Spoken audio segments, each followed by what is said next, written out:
ভারতের নির্বাচন নিয়ে এখন যদি বলা যায় টক অফ দ্য টাউন বা টক অফ দ্য কান্ট্রি নয়, এখন টক অফ দ্য ওয়ার্ল্ড হচ্ছে এক্সিট পোল। এক্সিট পোল আগেও হয়েছে ভারতের নির্বাচনে বা অন্যান্য অন্য দেশের নির্বাচনে হয়, কিন্তু এত আওয়াজ এত সাড়া কোনো এক্সিট পোল নিয়ে হয়নি। ভারতীয় জনগণকে বা উৎসুক যারা, রাজনীতিতে উৎসুক যারা, তাদেরকে ব্যস্ত রাখার জন্য এক্সিট পোলকে একটি বড় কৌশল হিসেবে দেখছেন অনেক বিশ্লেষকরা। এই এক্সিট পোলকে নানাভাবে বিশেষায়িত করছেন বিরোধী জোট। তারা বলছেন জালি, জালি শব্দটা নিয়ে বাংলাদেশের মানুষ পরিচিত আছেন, এবং এই জালির পিছনে অনেক প্রমাণ, অনেক কিছু সোশ্যাল মিডিয়াতে আসছে। যত যেই টেলিভিশন চ্যানেলগুলো যেভাবে ফলো করছে, তার পাল্টা অনেক ব্যাখ্যা চলে আসছে সোশ্যাল মিডিয়ার বিভিন্ন অনলাইন প্ল্যাটফর্মে। অনেকে ব্যক্তিগত প্ল্যাটফর্ম থেকে এই জালি নিয়ে কাজ করছেন। ধরা যাক পাঞ্জাব, পাঞ্জাবে আসলে যতটি আসন এক্স্যাক্টলি ঠিক যদি বলা যায়, ধরে নেই যদি 19টি আসন থেকে থাকে, এই এক্সিট পোল দেখাচ্ছে, কোনো টেলিভিশন এই এক্সিট পোল দেখাচ্ছে বিজেপি পাচ্ছে 30টি, আর কোনো চ্যানেল হয়তো বিরোধী ইন্ডিয়া জোটের পক্ষে, তারা দেখাচ্ছে এখানে 21 বা 22টি। অর্থাৎ যেখানে 19টি সিটই নেই, সেখানে কেউ 22, কেউ 23, একটা প্রতিযোগিতায় নেমে গেছে। এই প্রতিযোগিতা তাদেরকে আখেরে কোনো সুবিধা দিবে এরকম একটি ইঙ্গিত সাধারণ মানুষরা যারা বোঝে না। কিন্তু নির্বাচনটি শুরু হয়েছিল যখন, তখন এক ধরনের একটা ভাইব পাওয়া গিয়েছিল, যে এই ভাইবটাকে বলা হচ্ছে যে খামোশি ইন্ডিয়া। ইন্ডিয়া এবার একটু চুপচাপ আছে। 2014, 2019 এই দুই দফা। 2014-এর প্রেক্ষাপটটি একরকম, তখন সবাই যেই ক্ষমতাসীন দল ছিল বা জোট ছিল, তাদের পাল্টা একটা পরিবর্তন চেয়েছিল। সেই পরিবর্তনের হাওয়া প্রকাশ্যে কিন্তু বলেছে এবং বোঝাই গিয়েছিল 2014-তে মোদী সরকার গঠন করবে, মোদী ক্ষমতায় আসবে। এবং 2019-এর ব্যাপারটি ছিল যেটা একেবারে ভূমিধস বিজয় হয়েছে বিজেপি জোটের। সেখানেও একরকমের প্রত্যাশা ছিল, আকাঙ্ক্ষা ছিল যে যেসব প্রমিস তারা করেছে, সেই সময় যেসব কাজ তারা করবে বলে জনগণকে যেই আশা দিয়েছে, সেগুলো পূরণ করার জন্য আরেকবার মোদির আসা দরকার। কিন্তু এবারের অবস্থাটি কি? এবারের অবস্থাটি সাধারণ মানুষ যারা খুব প্রকাশ্যে ভোট নিয়ে কথা বলতে, হই হুল্লোড় করতে পছন্দ করে, তাদের কাছ থেকে তেমন কোনো আওয়াজ শোনা যায়নি। সেই কারণেই শুরুটা হয়েছিল খামোশি ইন্ডিয়া। সেই খামোশি ইন্ডিয়া থেকে আজ 3 তারিখ, কালকেই ভোটের ফলাফল গণনা শুরু হবে। ইন্ডিয়া জোট বলছে যে গণনার শেষ ব্যালটটি পর্যন্ত যেন তারা এই কাউন্টিং এর জায়গা ছেড়ে না যায়। আর অন্যদিকে যে এনডিএ অর্থাৎ মোদি এবং তার সহযোগীদের যে জোট, তারা এক ধরনের খেলায় নেমেছে বলে বিরোধীরা অভিযোগ করছে। সেটি হলো এই এক্সিট পোল। এক্সিট পোলকে মাইন্ড গেম বলছে। এই মাইন্ড গেমের মাধ্যমে তারা নানাভাবে হয়তো চেষ্টা করবে ইস বার 400 পার, এই স্লোগান, এই তাদের যে এক ধরনের দম্ভক্তি যেটা তাদের ভাষায়, সেটাকে তারা নানাভাবে ম্যানেজ করতে, এবং এই এক্সিট পোল দিয়ে জনগণকে একরকম করে তৈরি করে ফেলা যে যেভাবেই হোক জিতুক না কেন, এক্সিট পোল তো তাই বলেছে।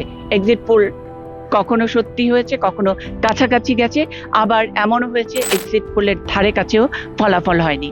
এবার কি হতে যাচ্ছে? দিল্লির বাঙালি পাড়া যেটাকে বলা হয়, সেটা চিত্তরঞ্জন পার্ক, এবং চারিদিকে বাংলা ভাষাভাষী মানুষ, তারা ভারতীয়, কিন্তু অনেক সময় অনেকের হৃদয়ে বাংলাকে ধারণ করে এখানে বাংলা ভাষায় অনেক নাম, অনেক বাড়ির নাম আমরা দেখেছি। এখানে সংবাদকর্মীরা, বড় বড় সব সাংবাদিক, গণমাধ্যম কর্মী, ব্যবসায়ী, তারা সকলেই আছেন। ভোটটা তাদের কাছে একটা অন্যরকম একটা ব্যাপার। চায়ের আড্ডায় তারা এই বিষয়টি নিয়ে আলোচনা করেন। আজকে ভোট পূর্ববর্তী যেসব প্রেডিকশন থাকে, সেইগুলোর বাইরে আমরা আলোচনা করব এক্সিট পোল নিয়ে। কি বলছে, কি এই এটার পেছনে কাজ করছে, এটার ইকোনমিক্যাল কোনো ইম্প্যাক্ট কি আছে এই এক্সিট পোল বা এই জালি এক্সিট পোল নিয়ে, সেগুলো নিয়ে আমরা কথা বলার জন্য 3 জনকে পেয়েছি আপাতত।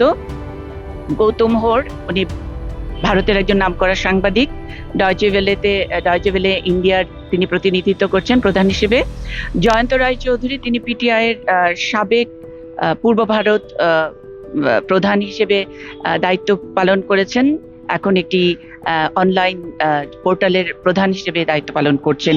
আর আশিস ব্যানার্জিকে পেয়েছি, একজন ব্যবসায়ীর কথা শুনতেই হয়।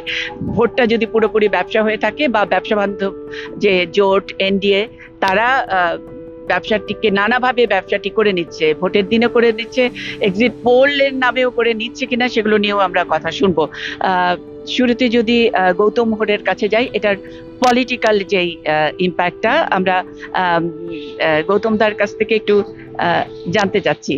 ভোটটা তো যেমন তেমন হলো, এক্সিট পোল নিয়ে কিন্তু সারা দুনিয়াতে আলোচনা। আমি যেটা আগেই বলেছি, আপনি যেই প্রতিষ্ঠান হেড করেন, নিশ্চয়ই ডয়েচে ভেলে থেকেও চাচ্ছে যে কি হচ্ছে এই এক্সিট পোলে, আপনি সেটার কি মতামত দিচ্ছেন, কেমন মতামত দিচ্ছেন? দেখুন, এক্সিট আর কয়েক ঘন্টা পরেই আসল খবর চলে আসবে। এই সময়, আগামীকাল এই সময় আমরা অনেক কিছু জেনে যাব এবং তারপরে আরেকটু বেলা বাড়তেই পরিষ্কার হয়ে যাবে। তো এক্সিট পোলের যে প্রবণতাটা বেরিয়ে এসছে, সেটা আমাদের কাছে একটুখানি আশ্চর্যের মনে হয়েছে। কারণ আমরা যখন দেশের বিভিন্ন জায়গায় ঘুরেছি, তখন একটা জিনিস পরিষ্কার হয়েছে যে কোনো হাওয়া ছিল না। বিজেপি এবার রাম মন্দির যখন উদ্বোধন হয়, তখন তারা ভেবেছিল রাম মন্দির এই নির্বাচনে একটা বড় ভূমিকা নেবে তাদেরকে জেতানোর ক্ষেত্রে। কিন্তু আমরা পশ্চিম উত্তরপ্রদেশে গেছি, অযোধ্যা গেছি, বারাণসী গেছি, রায়বেরেলি, আমেঠি, লখনৌ, সমস্ত জায়গায় ঘুরেছি, কিন্তু রাম মন্দির দেখে লোকে ভোট দেয়নি।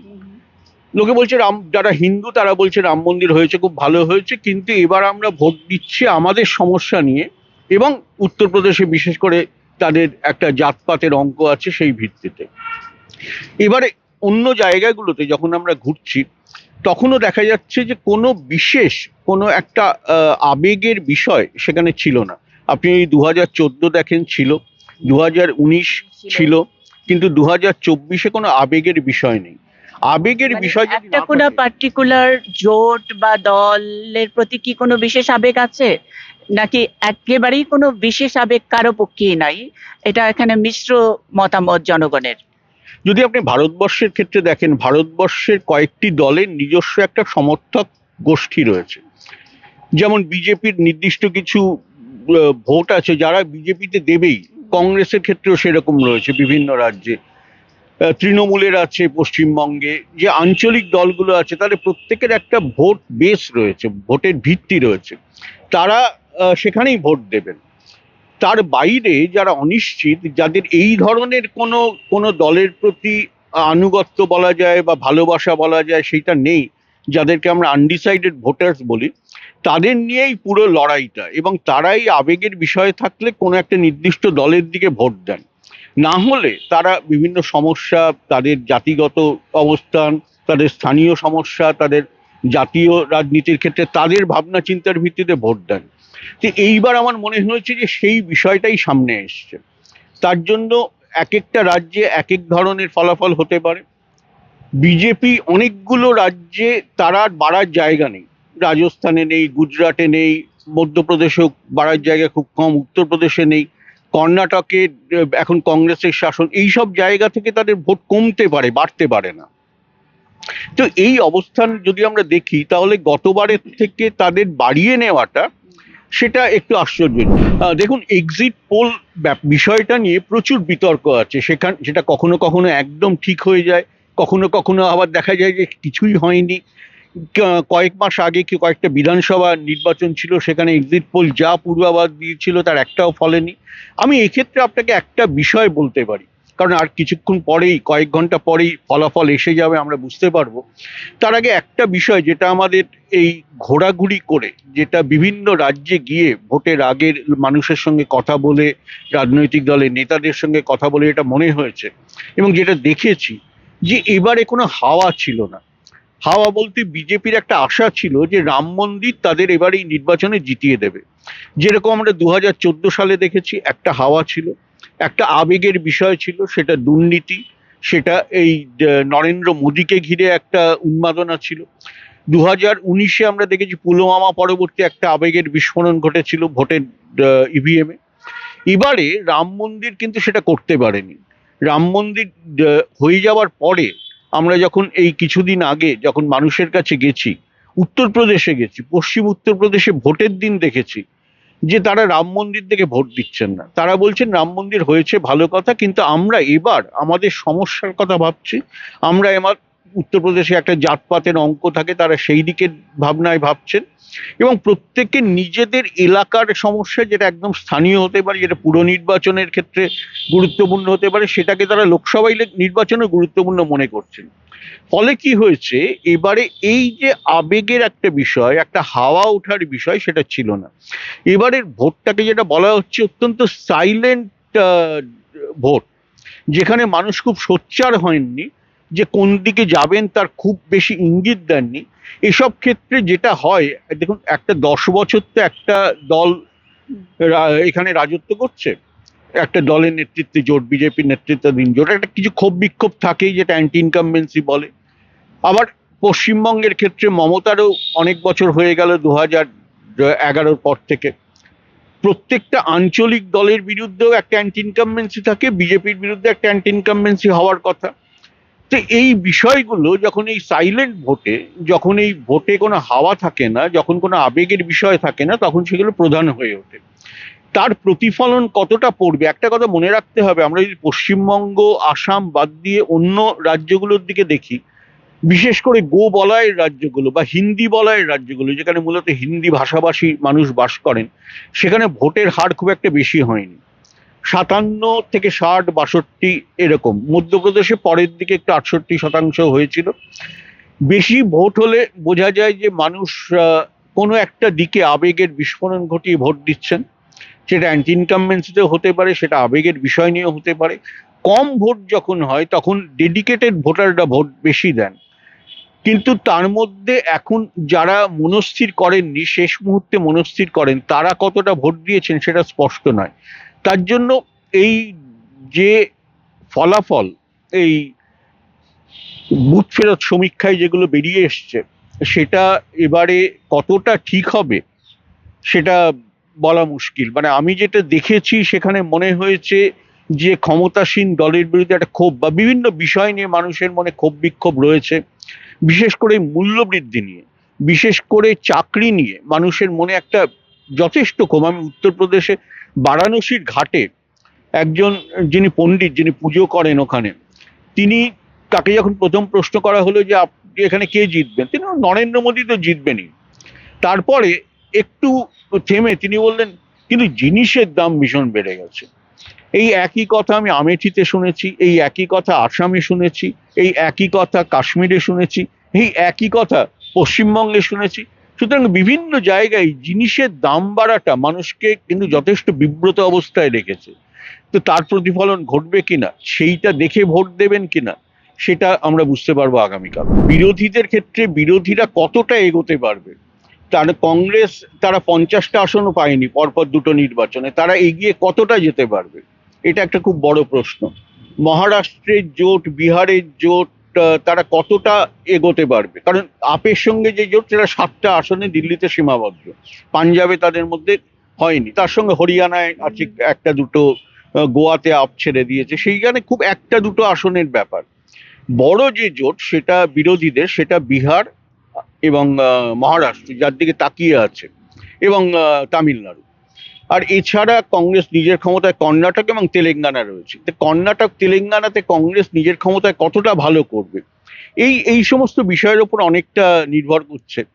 আর বামেদের অবস্থা খুব একটা ভালো নয়, পশ্চিমবঙ্গে তো নয়, কেরালায় তারা কংগ্রেসের সঙ্গে লড়ছে, তারা দেখবে। সুতরাং বাকি যে আসনগুলো, সেই আঞ্চলিক দলগুলো থেকেই তো আসবে। আরজেডি দেবে, দিতে পারে, শিবসেনার, যেটা উদ্ধব ঠাকরে যার নেতৃত্ব দিচ্ছেন, তারা দিতে পারে, বা শরদ পাওয়ার দিতে পারেন। তো এই ধরনের দলগুলো কত, এবং অখিলেশ যাদব, তিনি উত্তরপ্রদেশে কটা আসন নিতে পারেন, তো এই ধরনের দলগুলোর ওপর নির্ভর করছে। তো এই দলগুলো গতবার খুব বিপর্যস্ত অবস্থায় ছিল, এই গত 5 বছরও তারা যে ভয়ঙ্কর কিছু করতে পেরেছে তা নয়, যার জন্যই মোদী এই সুবিধেটা পেয়ে যান, যে ফাঁকা মাঠ, বিরোধীদের মধ্যে যে ধরনের আন্দোলন করা উচিত ছিল হয়নি, যে ধরনের বিষয় তোলার কথা ছিল তারা সেটা তুলতে পারেননি, তাদের বিশ্বাসযোগ্যতা কমে গেছে। তো এই জায়গায় আপনি যদি মোদির জনপ্রিয়তা আর অন্যদের জনপ্রিয়তা দেখেন, সেখানে একটা আসমান জমিন ফারাক রয়েছে। তো সেইটা বিরোধীরা কাটিয়ে উঠতে পারবেন কিনা, এটা খুব বড় প্রশ্ন। দাদা, আমি আপনাকে পেয়ে আমার এই প্রশ্নটা আমার মনে হয় যে যুদ্ধের মানুষটাকেই করছি, যে ইন্ডিয়ার নির্বাচন এবার খালি ইন্ডিয়ার নির্বাচন নয়, সেটা বিশ্ব নেতৃত্বে ইন্ডিয়াকে একটা অন্য মাত্রা দেবার জন্য, মানে আহ, সেই নেতৃত্বের আসলে লড়াই হচ্ছে। অ্যান্ড এরা এই এনডিএ জোট বা মোদির যে ক্যাম্পেইন, সেখানে বলছে now India is in good hand, এবং সেটা বিশ্বকে ওইভাবে টেক্কা দিচ্ছে। ভারতেই নির্বাচন হোক, সেটা রাশিয়াতেই হোক, বাংলাদেশেই হোক, একটা পশ্চিমা প্রভাব থাকে যেন নাকি যে কোনো দেশের এই লিডারশিপ এত বেশি পপুলার, এত জনসমর্থন না হয়। তো সেই ফ্যাক্টরটাও কি এবার এখানে কাজ করছে? আর আপনি কি মনে করছেন in terms of world politics and নানান রকমের লড়াই যুদ্ধ, সেগুলোর মধ্যে ইকোনমিক যেই কন্ডিশন, তার মধ্যে মোদির হাতে ইন্ডিয়া কে যদি ইজ এন গুড হ্যান্ড, এটা কি ঠিক আছে কিনা? দেখুন, যিনি প্রধানমন্ত্রী হবেন ভারতের মতো দেশে, আমরা যদি জওহরলাল নেহেরু থেকে শুরু করি, প্রত্যেকেরই সারা বিশ্বে যে ভাবমূর্তি ছিল সেটা অসম্ভব ভালো ছিল। জওহরলাল নেহেরুকে আমরা দেখেছি, তারপরে লাল বাহাদুর শাস্ত্রী অল্প সময়ের জন্য ছিলেন, তাকে দেখেছি, ইন্দিরা গান্ধীকে দেখেছি, এমনকি মনমোহন সিং, যাকে সব থেকে দুর্বল প্রধানমন্ত্রী বলা হয় বলে প্রচার করা হয়, তাঁর আমলেও বিশ্বে তাঁর ভাবমূর্তি অত্যন্ত ভালো ছিল। এবং তিনি বিশেষ করে বাংলাদেশের সঙ্গে তিনি যেভাবে উদ্যোগী হয়েছিলেন সম্পর্ক ভালো করার জন্য, এমনকি পাকিস্তানের সঙ্গে উদ্যোগী হয়েছিলেন, অন্য সমস্ত বিভিন্ন দেশে ঘুরেছেন। সুতরাং যিনি প্রধানমন্ত্রী থাকুন, তার হাতে ভারত সবসময় বিশ্বের একটা ছবিটা ভালো থাকে। তো সেক্ষেত্রে আমার মনে হয় না যে এই মোদির ক্ষেত্রে সেটার কোনো পরিবর্তন হয়েছে। এটা তো একটা দেশের বিদেশ নীতি, তো একটা বহমান, সেটা সচরাচর খুব তাড়াতাড়ি বদলায় না। এবার আপনারা দেখেছেন যে আমেরিকাপন্থী নীতি নেওয়ার পরেও রাশিয়ার সঙ্গে এই ইউক্রেন যুদ্ধের সময় সম্পর্ক খুবই ভালো থেকেছে, এবং পশ্চিমা দেশগুলোর চাপের পরেও সেটা পরিবর্তন হয়নি। এটা যদি আগের প্রধানমন্ত্রী থাকতেন, তিনিও ঠিক একইভাবে কাজ করতেন, নরেন্দ্র মোদীও ঠিক একইভাবে কাজ করেছেন, এবং নরেন্দ্র মোদীর পরবর্তীকালে যারা ভারতের প্রধানমন্ত্রী হবেন তারাও ঠিক একইভাবে কাজ করবেন বলে আমার ধারণা। এক্ষেত্রে ভারতের রাজনীতিটা যেভাবে এবং ভারতের বিদেশ নীতিটা যেভাবে আবর্তিত হচ্ছে, তাতে ভারতবর্ষ একটা নির্দিষ্ট রাস্তাতে হাঁটছে, এবং সেই রাস্তায় যদি হাঁটে, এবং ভারত যেহেতু বিশ্বের একটা অন্যতম বড় বাজার, ভারতের প্রতি আকৃষ্ট হচ্ছে কেন পশ্চিমা দেশগুলো? কারণ এই বাজার তারা কোথাও পাবে না। চীনের বাজার সম্পর্কে তাদের কিছুটা মোহভঙ্গ হয়েছে, ভারতের বাজার সম্পর্কে হয়নি। ভারতের মধ্যবিত্ত শ্রেণীর যে ক্ষমতা সেটা এতটাই প্রবল হয়ে গেছে যে তারা সেটাকে ধরতে চান। প্রত্যেকটা দেশ, আমেরিকা বলুন, ইউরোপ বলুন, অন্য দেশগুলোকে বলুন, তারা সবাই ভারতের বাজারটাকে এখন টার্গেট করেছে। সেই দিক থেকে ভারতের শক্তিটা খুব বেশি। সেই জন্যই ভারতের ভারতকে বেশি মূল্য দিচ্ছে বিশ্বের দেশগুলো। সেটা যিনি প্রধানমন্ত্রী থাকবেন তিনি অবশ্যই সেই গুরুত্বটা পাবেন। সেটা এখানে একক মোদি বা এনডিএ সরকারের তেমন কোনো ক্যারিশমা এখানে দেখা যাচ্ছে, খানিকটা ক্যারিশমা। ওই নীতিটাকে চালিয়েছে এবং ভালোভাবে চালিয়েছে বিদেশ নীতির ক্ষেত্রে। কোনো আমরা এক্সিট পোল নিয়ে কথা শুনতে চাই, আলোচনাটি রাখতে চাই, এবং এটার যে ইকোনমিক্যাল আসপেক্ট সেটা নিয়ে জয়ন্ত রায়চৌধুরী কথা বলবে। জয়ন্ত, নির্বাচন থেকে এক্সিট পোল, মানে তোমার অর্থনীতির রিপোর্টিং এর অভিজ্ঞতা থেকে তুমি এটাকে একটু যদি বলো, যে পুরোটাই তো একটা ইকোনমি নাকি? পুরো ইলেকশনটাই একটা ইকোনমি, এটা নিয়ে কোনো সন্দেহ নেই। কারণ অবভিয়াসলি এটা একটা বিরাট বুস্ট দেয় যে কোনো দেশের জিডিপি কে। কারণ অনেক খরচা হয় ইলেকশনের, অফিসিয়াল খরচা ছাড়াও প্রত্যেকটি পার্টি খরচা করছে, প্রত্যেকটা ক্যান্ডিডেট খরচা করছে, তাছাড়া যে কনজিউমার যারা গুডস বেচে তারাও যথেষ্ট খরচা করে। এইটা একটা মৌকা যখন তারা অ্যাডভার্টাইজমেন্ট করে, কারণ ইলেকশনের খবর পড়ার জন্য সবাই খবরের কাগজ পড়ছে, সবাই টেলিভিশন চ্যানেল দেখছে, এবং এই জন্যেই ইকোনমিটা একটা ছোটখাটো বুস্ট পায়। গরমকালে নর্মালি অনেক কিছুর বিক্রি হয়তো কমে যাওয়ার কথা, কিন্তু সেগুলো কমছে না, বরঞ্চ বেড়ে যাচ্ছে। দিল্লির এই 52°C এর মধ্যে আরো বেশি গরম এখন জালি এক্সিট পোল এই বিষয়টা নিয়ে। আমরা এখনকার যে ইকোনমিটা দেখি, তুমি টেলিভিশন চ্যানেল এগুলোর কথা বললে, আগে তো 2014-19-এ একরকম ছিল, এখন হলো যে অ্যাটেনশন ইকোনমি, মানে কে কত কার অ্যাটেনশন নিয়ে নিতে পারে সেটা। চ্যানেলগুলোর মধ্যে প্রতিযোগিতা, কে কত বেশি অ্যাটেনশন নেবে, ক্ষমতাসীনদের বা যারা ক্ষমতায় আসতে পারে তাদের, সেটাকে বলে তারা তাদের ইয়ে বাড়িয়ে দিচ্ছে। আর এইদিকে সোশ্যাল মিডিয়াতে এখন আম, আমি অন্তত মনে হয় 100 এরকম ইয়ে কন্টেন্ট, প্রতিদিন অনেক অনেক কন্টেন্ট আপ হচ্ছে। কেউ জালি প্রমাণ করছে, কেউ বলছে না এটা অমুক চমক, এই সিরিয়াস মিডিয়াগুলোকে সবাই চ্যালেঞ্জ করছে, এটাই অনেক লাখ লাখ শেয়ার হচ্ছে। এই আহ, ব্যাপারটি তোমার কাছে কেমন লাগছে? না, প্রথমে বলি যে এক্সিট পোলের সম্বন্ধে।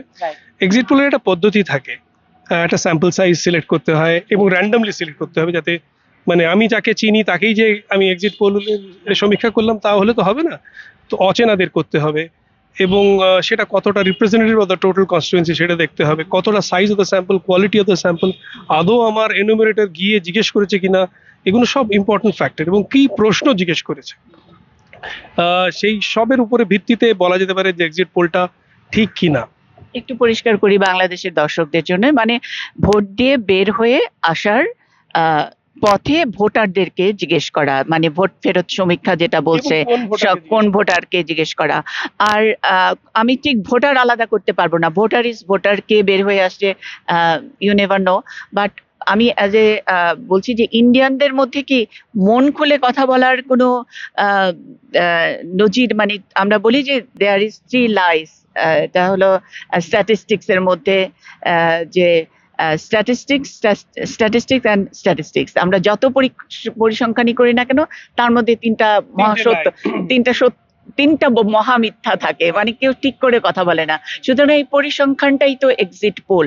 তুমি কি বলতে পারো যে ভারতীয়রা অনেক বেশি ওপেন, অনেক বেশি বোল্ড, অনেক বেশি কথা বলে আসে, যাকে ভোট দিয়ে আসলাম তার কথা ঠিকঠাক করে বলে দেয় অন ক্যামেরা, বা যারা ইয়ে নিতে আসে, মানে স্ট্যাটিস্টিক নিতে আসে? অন ক্যামেরা বলে না, তবে স্ট্যাটিস্টিশিয়ান যদি ঠিক করে জিজ্ঞেস করতে পারে তাহলে বলে। প্রশ্নটা সেখানে না, প্রশ্নটা হচ্ছে যে এটার যে মেথোডোলজি, যারা যারা টিভিতে যেগুলো আমরা দেখেছি তার মেথোডোলজি আমরা জানি না, অ্যাকচুয়াল স্যাম্পল সাইজ আমরা জানি না, ক্লেম স্যাম্পল সাইজ আমরা জানি। কেউ একজন বলেছেন যে 1 কোটি লোককে নাকি সে ভোটারকে জিজ্ঞেস করেছে, উইচ ইজ ইম্পসিবল। আমি না, এত কম সময়ের মধ্যে পসিবল না। এই সবকটা কারণের জন্য প্রত্যেকটা এক্সিট পোলের উপরে একটা প্রশ্ন চিহ্ন রয়েছে। আপনি যেটা বললেন যে এরা কি খুশি করার চেষ্টা করছে কাউকে, সেটাও একটা প্রশ্ন। চ্যানেলগুলোর কথা, চ্যানেলগুলো আমরা তো সেটা বুঝতেও পারছি, দর্শকরা তো বোকা নয়, দর্শকরা ভাবতে পারে কিছু। আর একটা জিনিস হচ্ছে যে এই এক্সিট পোলের মেথোডোলজি ছাড়া এটা তো একটা ওয়ে অফ গেটিং আইবলস, যেটা আপনি বলেন টিআরপি যাকে বলে টেলিভিশন। তো সেই জন্য এক্সিট পোল সবাই করছে এবং সেই জন্য সে খেলিয়ে করছে, সে সাসপেন্স রাখছে এই স্টেটের এত, তারপরে একটু অ্যাডভার্টাইজিং ব্রেক, তারপরে আবার বাণিজ্যিক ব্রেকের পরে আবার আসছে করে গিয়ে শেষমেশ রাত্রি 12টার সময় বলছে হ্যাঁ না বিজেপি জিতে যাবে, বা কংগ্রেস খারাপ করবে না, বা খারাপ করবে, যাই হচ্ছে যা বলছে বলছে। তো প্রশ্ন হচ্ছে এগুলো সবকটার উপর একটা প্রশ্ন চিহ্ন রয়েছে, এবং সোশ্যাল মিডিয়াটায় যেটা বলছেন সেখানে বিভিন্ন রকমের আঁকড়া আসছে। কেউ আঁকড়া দিচ্ছে এটা বিজেপির নিজস্ব বিশ্লেষণ, কেউ বলছে এটা ইন্টেলিজেন্সের বিশ্লেষণ, কেউ বলছে এটা তৃণমূল কংগ্রেসের বিশ্লেষণ। কোনোটাই কেউ জানে না কার বিশ্লেষণ। যদি বিশ্লেষণ করেও থাকে তারা কি এরকমভাবে আঁকড়া বানিয়ে সোশ্যাল মিডিয়াতে ছাড়বে? আমার মনে হয় না। বেশিরভাগই এখনই গল্পের কাহিনী রয়েছে, কালকে সকালবেলার আগে কেউ কিচ্ছু জানতে পারবে আমরা না। একদম কালকে সকালবেলার আগে পর্যন্ত কিছু তোমাদের কাছে মানে ওইভাবে জানতেও চাচ্ছি না কে জিতছে কি। কিন্তু এটার একটা যে সিচুয়েশন চলছে, যে সব লোক এই গরমের মধ্যেও আরো ঘেমে গরম হয়ে যাচ্ছে, যে এক্সিট পোলে কে কি বলছে এই আলোচনা, মাথা গরম অনেক বেশি এখন, দিল্লির টেম্পারেচার যতটা না বেশি। এবং এইটাও তো একটা বিজনেস মডেল, তাই নয় কি? আমরা বারবারই বলি আদানির সাথে ছবি দেখানো হচ্ছে অমুক, তো যদি বলি আদানির মূল কি, রিলায়েন্স এন্ড টেলিকমিউনিকেশন, এখন তো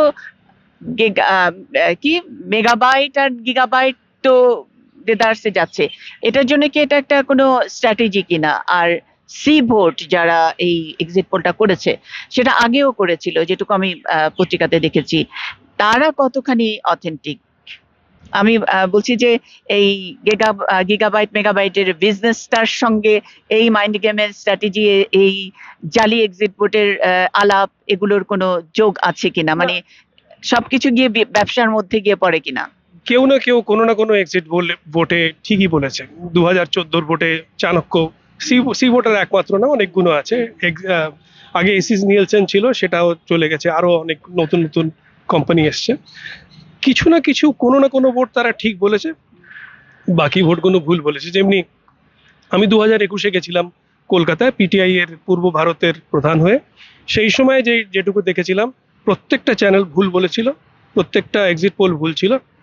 মমতা জিতলো তো বটেই, একটা অসাধারণ মার্জিনে জিতলো, যেটা ভাবা যায়নি। 2023-এ, তারপরে 2022-এ বিহারের পোল প্রায় হাড্ডাহাড্ডি লড়াই হলো। আরজেডি প্রায় কাছাকাছি চলে এসেছিল, কিন্তু শেষ মুহূর্তে বিজেপি এবং তার যারা সমস্যার সাথে ছিল জেডিএস, তারা এগিয়ে গেল। তো এটাও কেউ কিন্তু বলতে পারেনি যেরকম 50-50 হবে। গেমটা এত এক্সাইটিং একটা ম্যাচ ফিনিশ হবে সেটা কেউ ভাবতে পারেনি। সবাই বলছিল হয় বিজেপি জিতে যাবে আর নাহলে আরজেডি জিতে যাবে। তো এই যে স্ট্যাটিস্টিক্যাল ডিসক্রিপেন্সি বলতে পারেন, ভুল বলতে পারেন, ভুল বোঝা, এটা টোটালি, এটা কিছুটা হতে পারে যে তারা যাদের জিজ্ঞেস করেছে তাদের উপরে।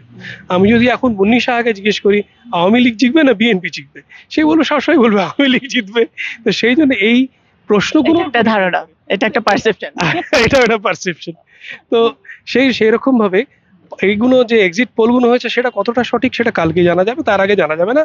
আমাদের নিজেদের ধারণা, অনেকেরই ধারণা, যারা এই নিয়ে কাজ করি, যারা সেফোলজি, বলবো না যে আমি সেফোলজিস্ট, কিন্তু যারা আঁকড়া নিয়ে কাজ করি, তাদের ধারণা যে আঁকড়াগুলোর মধ্যে কিছু না কিছু হয়তো অতটা ভালো নয়, কোয়ালিটি অফ ডাটা অতটা ভালো নয়, যে জন্য হয়তো সমীক্ষাগুলো সে একদম সম্পূর্ণরূপে বিশ্বাসযোগ্য নয়।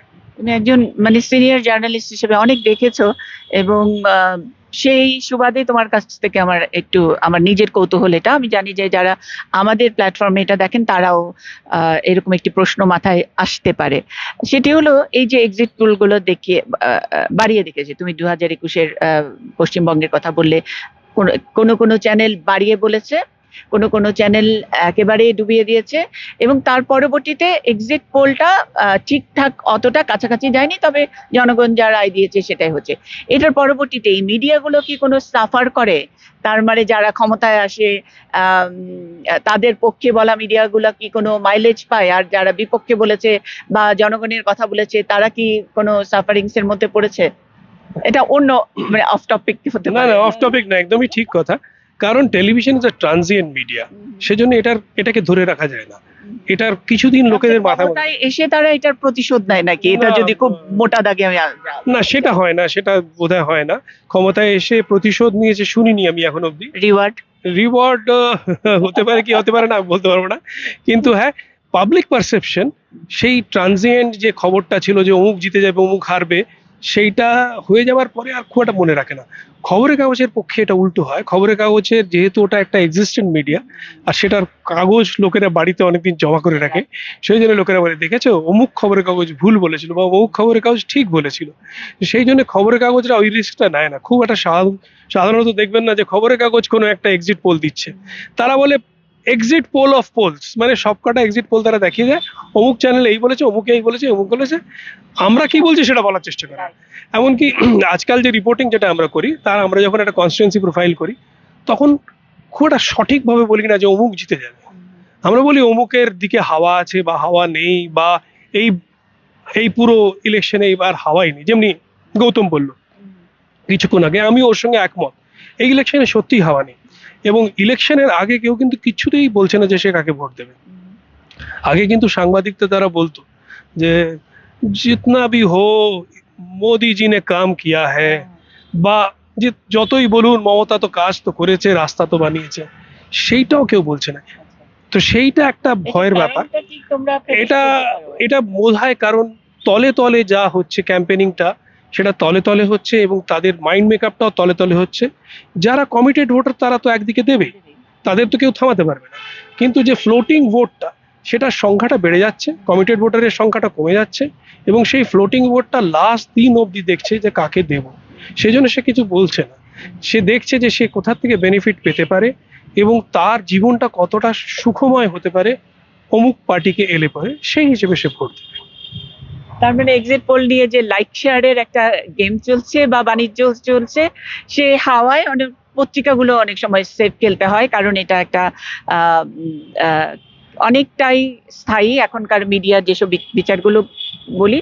আর আমরা যেসব সোশ্যালে আছি সেগুলো হাওয়া মিডিয়া, হাওয়ার সঙ্গে তাদের ব্যবসা চলে, হাওয়া বিক্রি করে ব্যবসা চলে, হাওয়া যেখানে নাকি ব্যবসা ভালো হবে সেটার দিকেই তারা মতামতগুলো দেয়। সুতরাং যেই চুপচাপ এবার হাওয়াটা একটু গুমোট, আসলেই গুমোট হাওয়াটা এবার ভোটের আগে বা ভোটের রেজাল্ট পর্যন্ত আছে। এই গুমোট হাওয়ার কথা কেউ বলছে না, কারণ গুমোট হাওয়ার কোনো কাটতি নেই। তবে নির্বাচন ফলাফলের পরে বা এই ভোট নিয়ে ব্যবসায়ী যারা আগে বারো ইন্ডিয়া এই মতবাদ নিয়ে যারা নিজের দেশটাকে দেখেন, তাদের কাছে এবারের এই নির্বাচনী হাওয়া, এই নির্বাচনী আবহাওয়া সেটা কেমন, সেটা নিয়ে আমরা একজন শিল্পপতিকে পেয়েছি এই চিত্তরঞ্জন পার্কেই, আশিস ব্যানার্জি। আমরা তার কাছে শুনবো। নমস্কার দাদা।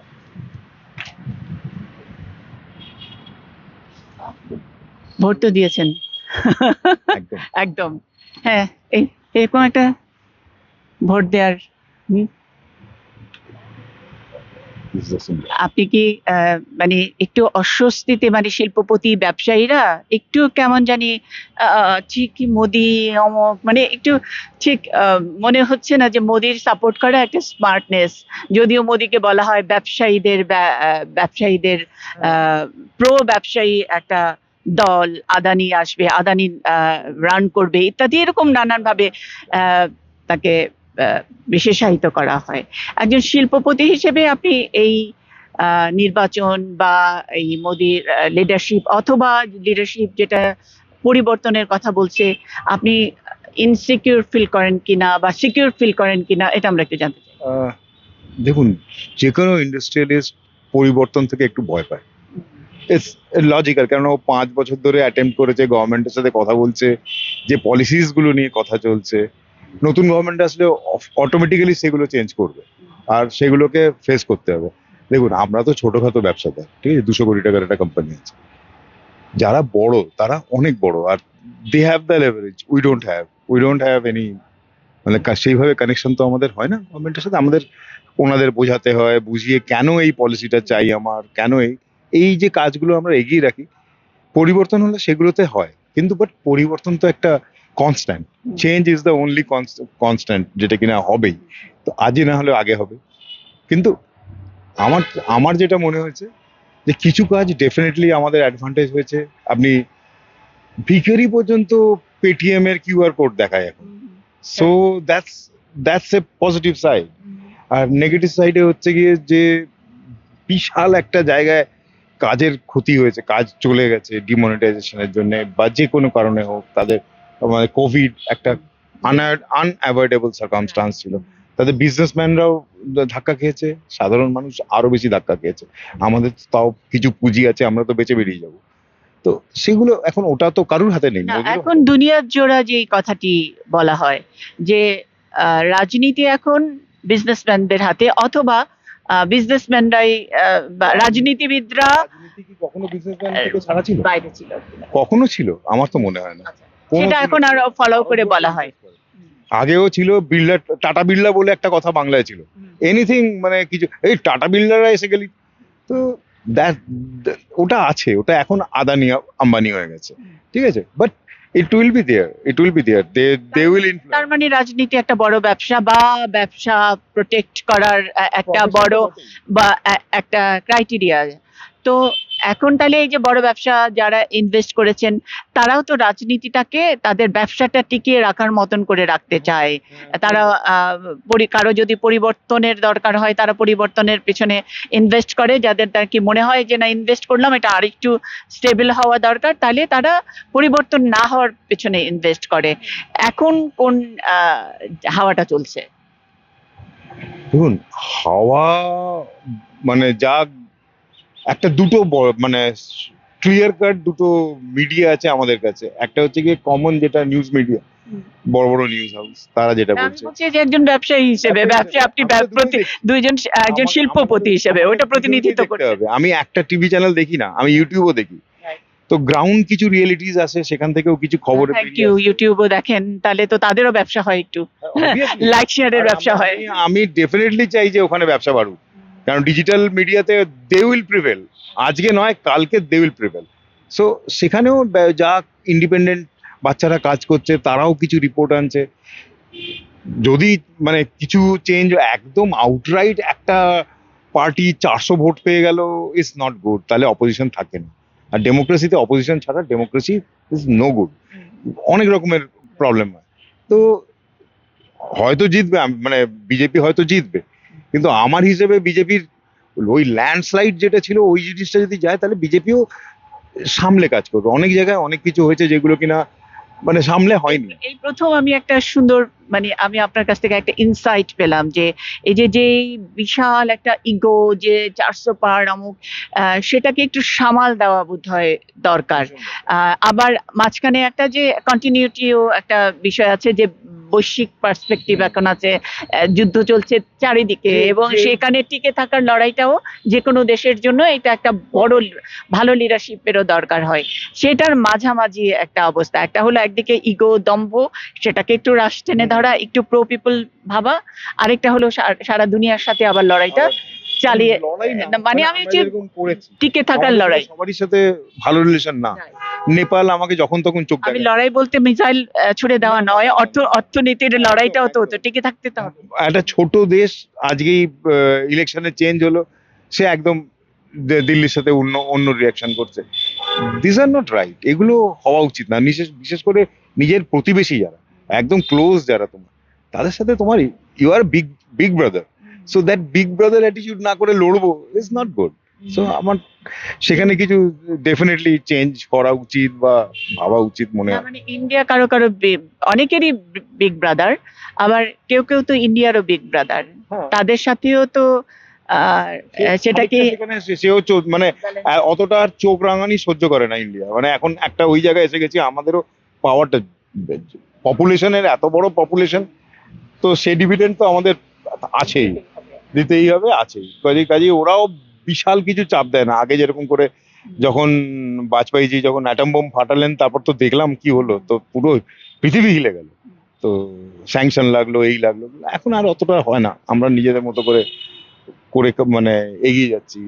রাশিয়ার সাথেও কাজ করছি, ইসরায়েলের সাথেও কাজ করছি। সো ইউক্রেনের সঙ্গেও আছে, ওখানে বাচ্চা, এবং আমেরিকা আগে যেভাবে ইন্ডিয়াকে কার্ড হিসেবে ব্যবহার করতো পার্শ্ববর্তী দেশগুলো, বিশেষ করে বাংলাদেশের কথা বলবো, যে বাংলাদেশ হ্যান্ডেল করার জন্য ইন্ডিয়া একটা কার্ড, সেটা এখন অতটা অনেকটা দেখে দেখে মনে হয়। ভেতরের কথা তো you don't know what's happening inside. So definitely ওগুলো কিছু ডেফিনেটলি চেঞ্জ হয়েছে। তো দেখা যাক কি দাঁড়ায়। মানে চারিদিকে ব্যবসা বাণিজ্য যাই বলি না কেন, তারপরেও in terms of business and relationship, একটা আপনাদের ব্যবসায়ীদের কাছে, আপনাদের শিল্পপতিদের কাছে আপনারা মনে করছেন মোরলেস সেফ হ্যান্ড? পুরোপুরি আমি এটা বলতে পারি না যে আমরা সেফ হ্যান্ডে আছি। যারা আমরা যেরকম we are into technology development, research করে আমরা কাজ করি। ভারতবর্ষের মানে ওয়ান অফ দ্য রিসার্চ, মানে ছোট একটা ইঞ্জিনিয়ারিং কোম্পানির একটা এত বড় রিসার্চ ল্যাব নেই কারোর কাছে। সেখানে আমরা সেইভাবে যদি দেখতে যান, আমরা কোনো ফেসিলিটিস পাই না। গিয়ে বললে ব্যুরোক্রেটিক হার্ডেলের ভেতর কোথায় হারিয়ে যায়। কিছু একটা জিনিস নিয়ে তৈরি করছি, তাতে অনেক 3 বছর 4 বছর লেগে লেগে লেগে লেগে একটা জায়গায় এসেছি। আমি সেই পার্সপেক্টিভে বলছি যে চেঞ্জ হলে আমাকে আবার করে রিরাইট করতে হবে, আমাকে আমার স্টেপগুলো আবার করে নিতে হবে, আবার গিয়ে বলতে হবে, আবার বোঝাতে হবে। তো সেইটার দিক থেকে আমি বলছি যে আমার জন্য কমফোর্টেবল জোন হচ্ছে গিয়ে যদি বিজেপি থাকে, but not in that margin, যে ঠিক আছে 280 পর্যন্ত পেলো, মানে সব মিলিয়ে জুলে করে টোরে, নট দ্যাট অ্যাবসলিউট মেজরিটিতে গিয়ে একটা, দ্যাটস নট রাইট। তাহলে অনেক কিছু করেও না কাজ, অনেক কিছু সেই সময় করে না, সেই সময় অন্যদের দিকে চাপ বেশি থাকে, তাদের দিকের কথা ভাবে, পলিসি অন্যভাবে তৈরি হয়। জেনারেল যে এনভায়রনমেন্টের উপরে পলিসিগুলো কিচ্ছু নেই, টেকনিক্যালি কিছু নেই। এনভায়রনমেন্টে এত কাজ করার আছে, এত কাজ করার আছে। এই যে গরম, এবার ত্রাহি মধুসূদন গরম হয়েছে, দিল্লিতে পাগল হয়ে যাচ্ছি। দিল্লিতে এত গরম, আমরা কোনোদিনও ছোটবেলা থেকে বড় হয়েছি এই গরমে, আমরা ফুটবল খেলতাম, এই সময়টা আমাদের ফুটবল খেলার সময়। মানে আমরা আমাদের স্কুল ছুটি হয়ে যেত এবং আমরা মাঠে চুটিয়ে ফুটবল খেলেছি। গরমের জন্য কি সরকার দায়ী? না, গরমকে কমানোর জন্য কিছু এনভায়রনমেন্টাল স্টেপ একদম। সেগুলো নেওয়া হয়নি। কংক্রিট জঙ্গল বেড়ে চলেছে, তার সাথে why don't you allow us or give মানে একটা একদম নিয়ম করে দেওয়া যে যত আপনার মাল্টি স্টোরি বিল্ডিং হবে তাতে গাছ লাগাবার মানে গ্রিন কভার যেন অ্যাটলিস্ট 80% থাকে, অটোমেটিক তাহলে পুরো ব্যাপারটা চেঞ্জ হয়ে যাবে। হ্যাঁ, এখন কথা আসবে যে অত জল কোথায় আসবে, আরে বাড়ি থেকে যে নোংরা জল বেরোচ্ছে সেটাকে রিসাইকেল করলেই তো গাছের জল হয়ে যাবে। আইডিয়া। হ্যাঁ, এগুলো এই ধরনের জিনিস করতে হবে। নতুন কনস্ট্রাকশনের বাড়ির ভেতরে এমনি জলকে রিসাইকেল, যদি দুটো দেওয়ালের মধ্যেখানে পাইপ লাগিয়ে রিসাইকেল করা যায়, বাড়ির ভেতরটা ঠান্ডা হয়ে যাবে। ভেতর ঠান্ডা হয়ে গেলে এসি কম লাগবে, এসি কম লাগলে পরে আপনার যে পলিউশন, যেটাকে আমরা বুঝতে পারি যে ওজোনের উপর এফেক্ট করা, বাকি জিনিস এফেক্ট করা, সেটা কমে যাবে। তো we have to think out of the box. কিছু খরচা বাড়বে, ডেফিনেটলি খরচা বাড়বে, but you have to do. অনেক ধন্যবাদ, অনেক ধন্যবাদ। হ্যাঁ, এই নির্বাচনের ফলাফলের আগের গরমে এখন পুরো দিল্লি বলি পুরো ইন্ডিয়া গরম। এক্সিট পোল, কে হতে যাচ্ছেন, কে হবেন, কার হওয়া উচিত, এই তিনটি দিক নিয়ে এবং অর্থনৈতিক দিক নিয়েও আমরা কথা বললাম দুই সাংবাদিক, একজন শিল্পপতির সঙ্গে। সবচেয়ে শেষে আশিস ব্যানার্জি, তার কথাটা কি যদি একটু কয়েন করি, আর যে মূর্তিটির সামনে দাঁড়িয়েছি দেশবন্ধু চিত্তরঞ্জন দাস, তার যে মতবাদটাকে যদি একবার একটু রিফ্রেশ করি, ঠিক এখনকার এই নির্বাচনী হাওয়ায়, অর্থাৎ জনগণই তাদের নেতাকে দেশের বন্ধু, জনগণের বন্ধু করে তুলতে পারে। সে কারণেই 400 পারের এই হুঙ্কার, হয়তোবা ভারতীয় জনগণ, ভারতীয় ভোটাররা এই দম্ভকে হয়তোবা মানছেন না, আবার এটাও মানতে পারছেন না যে এই হুঙ্কারের পরবর্তীতে একেবারেই তার দেশটা কোনো ঝামেলায় পড়ুক। সুতরাং একটা মাঝামাঝি, অর্থাৎ রাজা সবারে দেন মান, সে মান আপনি ফিরে পান, একটা ওরকম একটি মাঝামাঝি জায়গায় যেন ঠিকঠাক করে এই বিশ্ব পার্সপেক্টিভে তাদের মহান দেশ ভারত চলতে পারে, সেই জায়গাটির রায় হয়তো আগামীকাল 4 জুন প্রকাশিত হবে। সেই আকাঙ্ক্ষায় আমরা 1 টাকার খবরের দর্শক যারা, তারাও থাকছি। দিল্লি থেকে সরাসরি আপনারা দেখতে পারবেন সব খবরের আপডেট, ফলাফলের আপডেট। থাকুন 1 টাকার খবরে।